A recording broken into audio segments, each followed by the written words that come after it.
Ready?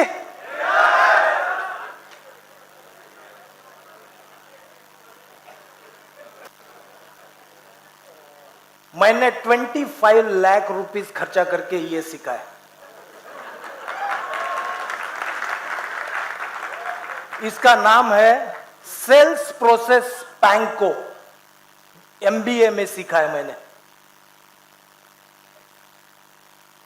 और ये सीख के 100% आपकी लाइफ लॉन्ग लर्निंग लेके जाओगे। इसमें पहला स्टेप, पैंको में हर एक वर्ड SPANCO, हर एक वर्ड कुछ दर्शाता है। तो फर्स्ट है सस्पेक्टिंग। सस्पेक्टिंग, फाइंडिंग और नोइंग योर पोटेंशियल कस्टमर। आपका पोटेंशियल कस्टमर को फाइंड करना या उसके बारे में जानना। इसमें आपको आपका आइडियल टारगेट डिफाइन करना है। सस्पेक्ट करने के लिए किसी को भी लेके ज्वाइन नहीं करना है। आपका कोई भी प्रोस्पेक्टिव कस्टमर आपको ढूंढते समय या प्रोस्पेक्टिव डिस्ट्रीब्यूटर आपको ढूंढते समय आपको पहले माइंड में क्लियर करना है कि उसका एज क्या होना चाहिए, उसका लोकेशन क्या होना चाहिए, उसका बैकग्राउंड क्या होना चाहिए। राइट? यदि सिर्फ जोड़ने के लिए कर रहे हो तो जुड़ेगा तो सही, नेटवर्क तो बड़े बनेगा, लेकिन लाल लाल दिखेगा सिर्फ कुछ दिनों के बाद। लाल देखने के लिए काम नहीं कर रहे हम। राइट? तो हमें जब भी हम आइडेंटिफाई कर रहे हैं तो पहले हमें सस्पेक्टिंग करना है, फाइंड करना है कि हमारे लिए पोटेंशियल कस्टमर कौन सही है, जो लॉन्ग टर्म के लिए काम करता है, शॉर्ट टर्म के लिए नहीं। दूसरा, इस वाले स्टेप में एक बहुत ही इंपॉर्टेंट चीज है कि आपको फिजिकल ऑब्जर्वेशन करनी है। उस सस्पेक्ट के बारे में फिजिकल ऑब्जर्वेशंस करनी है और आपको मेंटल कैलकुलेशन भी करनी है। एग्जांपल देता हूं। जंगल में हरिन बैठा हुआ है, पानी पी रहा है। टाइगर उसके ऊपर अटैक करता है। राइट? अटैक करने के पहले तो वो ऑब्जर्व करता है ना उसको। मैं किस तरीके से, किस तरफ से भागूंगा तो मैं उसको पकड़ पाऊंगा। पहले मेंटल कैलकुलेशन भी करते हैं वो। ऑब्जर्व करते हैं बहुत देर तक, एक एक घंटे तक ऑब्जर्व करते हैं। अटैक करने के पहले, हिरन के ऊपर अटैक करने के पहले एक एक घंटे तक उसको सिर्फ ऑब्जर्व करते हैं। फिर सोचते हैं कि वो इस स्पीड से भागेंगे तो मैं किस स्पीड से भागूंगा। टाइगर सोचता होगा। राइट? किस डायरेक्शन से भागेंगे। यदि सामने तो भाग नहीं सकता क्योंकि ऑलरेडी वो पानी पी रहा है, तो नदी है, तो भागेंगे तो इस डायरेक्शन में भागेगी। इस डायरेक्शन भागेगी तो मैं पहले से बनाऊंगा कि मैं किस साइड से अटैक करूंगा। तो ये सिर्फ एग्जांपल था। ये सब आपको जब आप सस्पेक्ट कर रहे हो किसी को ज्वाइनिंग के लिए या बिजनेस के लिए, तो उसके बारे में पूरे मेंटल कैलकुलेशन आपके दिमाग में पहले से होनी चाहिए और उनकी फिजिकल ऑब्जर्वेशन भी पहले से दिमाग में होनी चाहिए। और एक चीज खास, आप जब उनको बिजनेस प्लान देने जाने वाले हो फ्यूचर में, उसके टाइम पे वो आपको किस किस टाइप के क्वेश्चन पूछने वाले हैं, वो आपके पहले से रेडी होने चाहिए। यदि उन्होंने ये क्वेश्चन पूछा तो मैं क्या आंसर दूंगा। प्राइस ज्यादा है, क्वेश्चन आएगा। राइट? कोई पूछता है प्राइस ज्यादा है, तो हमारे आंसर रेडी होने चाहिए। इसके ऊपर मैं एक सवेरे स्टोरी बताई थी, फिर से बताना चाहता हूं मैं, यदि आप रेडी हो तो। ओके। एक काली भैंस होती है, काली होती है। ओके। हरा घास खाती है, हराई घास होता है वो भी बोलोगे आप, और सफेद दूध देती है, पता है? बोल रहे होंगे क्या यार, क्या सिखा रहे हो मुझे। लेकिन दो आदमी थे, एक था एक बहुत अच्छे दिमाग वाला आदमी और दूसरा एक आदमी था जिस एकदम साधारण सा आदमी। जो बहुत दिमाग वाला आदमी था वो उस भैंस को अपने लैब में लेके गया और 3 साल तक रिसर्च करने लग गया कि काली भैंस ग्रीन कलर का घास खाती है, सफेद दूध क्यों देती है। दूसरी तरफ जो साधारण सा आदमी था उसने क्या किया, दूध निकाला, खुद पिया, बच्चों को पिलाया, सेहत बनाई, बचे हुए दूध से पनीर बनाया, मार्केट में बेचा, पैसे कमाए, घर बनाया। तो आपको क्या बनना है आप सोचो।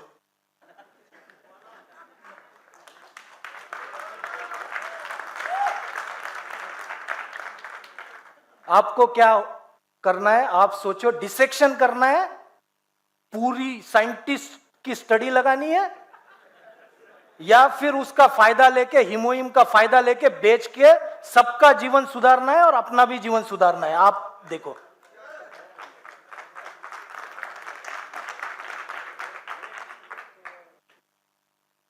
स्पैंको में दूसरा वर्ड है पी, जो कि आप डेली यूज करते हो आपके लाइफ में, वो है प्रोस्पेक्टिंग।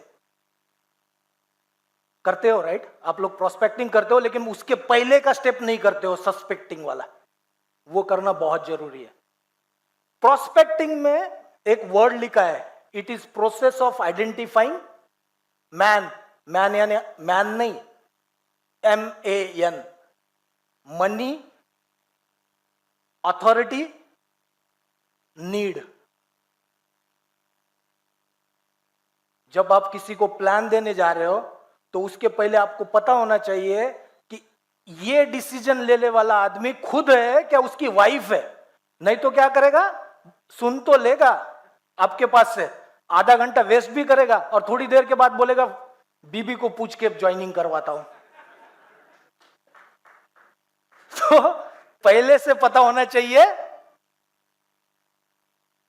मनी कितनी है उनके पास, अथॉरिटी किसके पास है। यदि अथॉरिटी उनकी पार्टनर के पास है तो दोनों को एक साथ प्लान दिखाओ, दोनों को एक साथ कंपनी के बारे में बताओ, अलग अलग बता के आपका टाइम वेस्ट हो जाएगा। तो इस स्टेप में आइडेंटिफाई करते हैं कि किसके पास अथॉरिटी है, और इसी स्टेप में आप कांटेक्ट करते हो। कांटेक्ट कैसे करते हैं? व्हाट्सएप से करते हैं, ईमेल से करते हैं। प्रोस्पेक्टिंग स्टेज में ही आप उनको इनविटेशन देते हो, ईमेल से करते हो, फोन करके करते हो, राइट? तो सारे तरीके राइट है, लेकिन उसके अंदर जो भाषा है लिखने की वो बहुत सही होनी चाहिए। यदि आप सब कुछ पत्ते उसी पहले मैसेज में दे दोगे तो कोई ज्वाइन नहीं करेगा। तीसरा, इसमें हमेशा जब आप प्रोस्पेक्टिंग कर रहे हो और फोन पे बात कर रहे हो तो क्वेश्चन पूछने का ढंग आपका होना चाहिए open ended question, close ended question कभी नहीं पूछने, राइट? जैसे फोन पे बात कर रहे हैं, आपने बात किया, बात करने के बाद डिसाइड हुआ कि हम मिलने वाले हैं, अगली एक मीटिंग करने वाले हैं, तो उसमें ऐसे नहीं पूछेंगे कि अगली मीटिंग कब करें फिर, तो उसमें क्या बोलेगा वो, वाइफ को पूछ के बताऊंगा। इसमें क्वेश्चन ऐसा होना चाहिए, सैटरडे को सवेरे 9 बजे मिलने को चाहोगे या संडे को शाम को मिलना को चाहोगे? तो आंसर क्या होगा? दोनों में से एक ही होगा। तो बाय डिफॉल्ट वो जो आंसर देंगे उसमें आपकी विन है। नहीं तो ओपन एंडेड में ऐसे हो जाएगा कि वो अगले महीने का भी टाइम दे सकता है, 4 महीने के बाद का भी टाइम दे सकता है। और जब आप प्रोस्पेक्टिंग कर रहे हो उस टाइम पे यदि उस आदमी के खुद के लाइफ में कोई गोल नहीं है, उनको ज्वाइन मत करवाइए। जब आप उनको क्वेश्चन पूछोगे आपका लाइफ का गोल क्या है, और उनके 3 आंसर एक्सपेक्टेड है, राइट? जब भी आप किसी को पूछोगे आपका लाइफ का गोल बताओ, तो 3 ही आंसर हो सकते हैं। या तो हो सकता है कि वो आपको गोल बता दे, या तो ना बताए, या तो बोले मुझे पता है लेकिन बताऊंगा नहीं तुझे, या बोलेगा मेरे पास तो गोल ही नहीं है। तो जिसके पास गोल नहीं है उसको ज्वाइनिंग ना करवाए।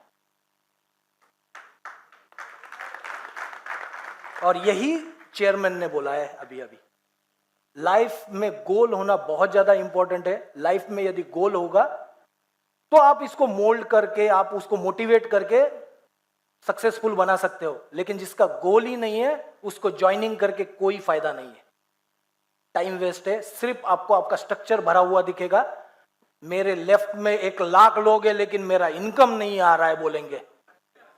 अरे वो 1 लाख लोग तो है, लेकिन उसमें से करने वाले कितने बताओ ना। अगला स्टेप है एनालाइजिंग। एनालाइजिंग में इन डेप्थ एनालिसिस करते हो आप उसका फाइनेंशियल बैकग्राउंड के बारे में, उसका बैकग्राउंड कैसा है, उनकी मेडिकल हिस्ट्री क्या है, उनका लाइक क्या है, डिसलाइक क्या है, ये सब आप इस फेज में स्टडी करते हो ताकि आप उनको सजेस्ट कर पाओ कि कौन से प्रोडक्ट आपको देने हैं उनको। यदि आपको मेडिकल हिस्ट्री पता है, आपको यदि उनकी फाइनेंशियल सिचुएशन पता है, यदि आपको उनके लाइक्स और डिसलाइक पता है, तभी तो आप उसको रिकमेंडेशन अच्छे से दे पाओगे कौन सा प्रोडक्ट यूज करना चाहिए। इस फेज में, ये फेज होता है जब आप उनसे 1-to-1 मीटिंग करते हो। प्रोस्पेक्टिंग तक आपने सिर्फ मैसेज से या फिर टेलीफोन से या ईमेल से कांटेक्ट में रहे, लेकिन एनालाइज फेज आप तब करोगे जब आप 1-to-1 मिल रहे हो और बहुत सारे क्वेश्चन पूछ के। अगला फेज है निगोशिएशन। इस निगोशिएशन फेज में आप एनालिसिस फेज के ऊपर डिसाइड करके कुछ प्रोडक्ट सजेस्ट करोगे, उनको डेमोन्स्ट्रेट करोगे, उनको बताओगे कि ये प्रोडक्ट हमारे पास सबसे अच्छे क्यों है, उसकी खासियत बताओगे। इसमें आप अपसेलिंग भी कर सकते हो, क्रॉस सेलिंग भी कर सकते हो। यानी किसी ने यदि देखे प्रोडक्ट, आपने उनको हाइड्रा सेट रिकमेंड किया, तो आप लगता है कि इनकी फाइनेंशियल सिचुएशन अच्छी है, तो आप पिच इन कर सकते हो, फेम ले लो, एब्सोल्यूट ले लो, इससे ज्यादा बेनिफिट आ जाएगा।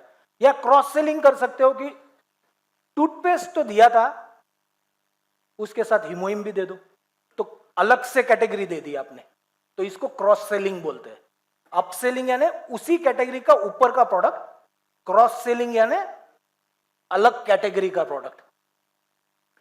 तो इस निगोशिएशन के दौरान आपको फिक्स करना है कि कौन से प्रोडक्ट वो लेंगे। इसका अगला स्टेप है कंक्लूजन। कंक्लूजन में आप कंफर्म करोगे कि क्या क्या देने वाले हो, उनका यूसेज बताओगे, उनका कॉशन बताओगे कि क्या कैसे लेना चाहिए, कैसे लेना चाहिए, कैसे नहीं लेना चाहिए, और बाकी सारी चीजें जैसे रिटर्न की पॉलिसी, कंपनी की जितनी भी पॉलिसीज है वो आप उनको समझाओगे इस फेज में, कंक्लूजन फेज। और लास्ट है ऑर्डर फेज। इस फेज में फाइनली आप ऑर्डर लगाओगे उसका, और ऑर्डर लगाते वक्त क्या क्या चीजें देखनी चाहिए। जैसे कि मोबाइल परफेक्ट होना चाहिए, यदि मोबाइल परफेक्ट नहीं होगा तो ओटीपी नहीं आएगा, डिलीवरी एग्जीक्यूट नहीं होगी। तो ये सारी चीजें ऑर्डर लगाते समय, कैश पेमेंट लोगे, कार्ड पेमेंट लोगे, पेमेंट कैसे करोगे, आपके आईडी से खरीदोगे, मेरे आईडी से मैं आपको डिलीवर करवाऊं, एजुकेशन सेंटर पे डिलीवरी लोगे कि आपके घर पे भेजना है।